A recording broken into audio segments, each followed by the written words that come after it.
So much for that. John. All right, with us now is Congressman Adam Smith, a Democrat from the state of Washington and ranking member of the House Armed Services Committee. Congressman, I'll get to Venezuela in a second, but first, the breaking news overnight was all of a sudden President Trump reversed himself on this vote on the House floor on releasing the Epstein files. What do you think is going on here?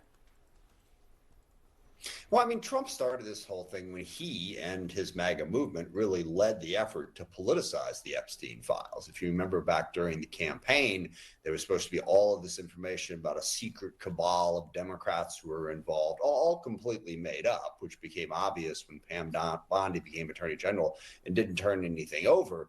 What I hope we can do is sift through all of that. Let's release the documents. Let's see what's actually going on. Now, obviously, what's happened since then is the prominent figure who has been most closely linked to Epstein since then has been Donald Trump himself. So I think suddenly, spreading those rumors has come back to bite him. But let's think of the victims here. Let's just get the information out and stop all the politics back and forth. What's in there? Who should be held accountable? Instead of having Trump say, well, the Justice Department should investigate Democrats. It's not the point. Let's investigate the people who are culpable. Do you think that now that he's saying that Republicans should vote for it, do you think we'll actually see the files? I have no idea. It's hard to say. Trump has been anything but truthful and honest and straightforward on this issue. And obviously, the only reason he changed his position was because he knew he was going to lose. I mean, he was dragging Republicans over to the White House fairly well, begging them to not release these documents, 2 days ago? He knew he was going to lose, so he decided to go ahead and accept it. But what he actually does at this point, anybody's guess. As I said, you are the ranking member of the House Armed Services Committee. There are now 15,000 U.S. military personnel around the Caribbean in surrounding South America, the USS Gerald Ford, the largest aircraft carrier in the world there. Do you know what the plan is? What's the plan here? I don't think anyone knows what the plan is, but I'm deeply disturbed by what John Bolton had to say and what's been coming out of President Trump's mouth. This idea that regime change is some sort of simple fix, that we can look at another country and say, gosh, we don't like their leader, they're doing all manner of bad things, let's just replace them, is something that I would have hoped that the United States of America would have learned over the last 25 years is incredibly dangerous, nowhere near as easy as it looks. And just about every time we try it turns out worse. And that's not to say that there aren't bad governments in the world. Maduro is doing a horrible job in Venezuela. He's not the legitimately elected president of Venezuela.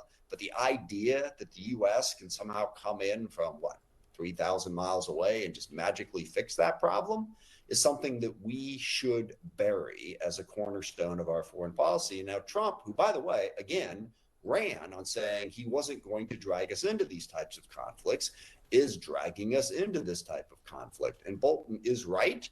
There's no clear plan on this. There's no idea around what he's going to do. I mean, most of the time, what they've said is this is about stopping drugs. And now we're talking about this being about wanting us to change the government in Venezuela. And that's a lot of assets. That's a lot of risk to not have a clear idea of even what the president is trying to accomplish. We mentioned that President Trump reversed himself on the Epstein file vote. He also reversed himself on some agricultural tariffs over the weekend, announcing that some tariffs will be reduced on products that include, bananas and coffee. I understand coffee is a big deal in Washington state. How do you feel? How do you feel about the reversal on these tariffs? Look, I mean, this comes back, whether it's Epstein, Venezuela, foreign wars.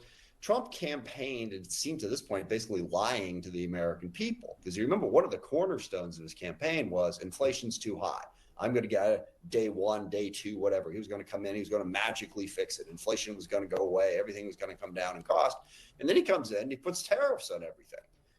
And you can make an argument about the long-term economic impact of U.S. manufacturing and all of that, which I think is highly debatable.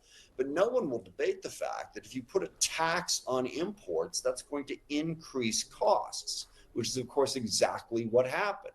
Now, belatedly, Trump is figuring out that he set the house on fire, so maybe he ought to try to put it out. But it's really a major problem in terms of getting after the number one issue in America, and that's the high cost of living. Whether it's food, housing, insurance, healthcare, President Trump has done literally nothing to help. And in most of those areas, he's actually gone the other way. He's getting rid of the subsidies for the Affordable Care Act. He's canceling energy projects all across the country. usually as an act of political revenge against Democrats. So all the policies that he's actually implementing are driving up costs. And now belatedly, he's like thinking about maybe I shouldn't do part of one of those. So, okay, that helps, but I hope he understands the bigger picture of what really needs to be done if you're going to get the cost of living under control in this country. Congressman Adam Smith, thanks for being with us this morning. Sarah? All right, ahead, his wild stunts are coming to life off screen. YouTube star Mr. Beast has just opened a theme park